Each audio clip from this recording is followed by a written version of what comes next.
आज के इस एपिसोड में हम डिस्कस करने वाले हैं टाटा स्टील स्टॉक के बारे में। इस स्टॉक में इस समय एक ब्रेकिंग न्यूज ट्रेंड होते हुए दिखा है, जहां हमने Q2 अपडेट्स को लेकर के कुछ खबरें देखे।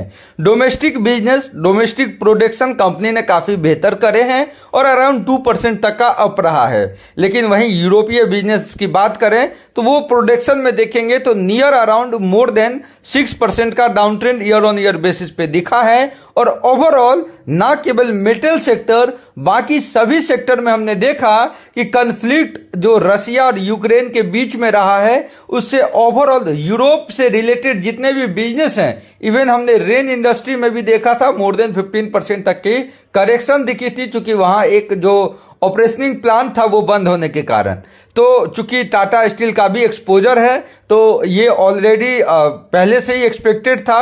और यहां देखेंगे जो डिलीवरी वॉल्यूम है वो 7% अप रहा है इंडियन बिजनेस में, लेकिन यूरोपीय बिजनेस में अराउंड 12% का डाउन ट्रेंड रहा है। तो ओवरऑल देखें तो बिलो द एक्सपेक्टेशन रिजल्ट दिख सकता है। यहां एक दूसरी बड़ी खबर, और ये एक शेयर होल्डर के लिए खुशखबरी है कि टाटा स्टील ने रैंपिंग अप करा है ऑस्ट्रेलिया और नॉर्थ अमेरिका से कोल इंपोर्ट करने के लिए, जहां रशिया और यूक्रेन के कन्फ्लिक्ट के कारण जो कोल का ओवरऑल देखेंगे तो क्राइसिस वर्ल्ड लेवल पे चल रहा है, जिसको लेकर के इसने रैंप अप करा है ऑस्ट्रेलिया और नॉर्थ अमेरिका से।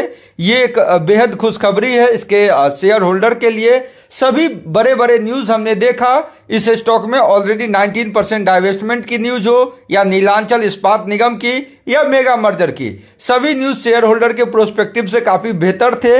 लेकिन उसका इंपैक्ट आपको शॉर्ट टर्म में नहीं दिख रहा है, it will take some time. इसके साथ ही स्टॉक के चार्ट को देखें तो कंसोलिडेट फॉर्म के साथ एक डाउन ट्रेंड दिखा है। शॉर्ट टर्म प्रोस्पेक्टिव से देखें तो 104 का एक रेजिस्टेंस हो सकता है। और जिस प्रकार से ग्लोबल इंपैक्ट नेगेटिव दिख रहा है, सेलिंग प्रेशर दिख रहा है, तो अगेन ये स्टॉक एक बार 94 तक के लेवल्स टच कर सकते हैं। जो लोग कह रहे हैं कि ये स्टॉक 50-70 तक के लेवल्स भी टच करेंगे, तो एज पर टेक्निकल एनालिसिस मैं बिलीव नहीं करता हूं।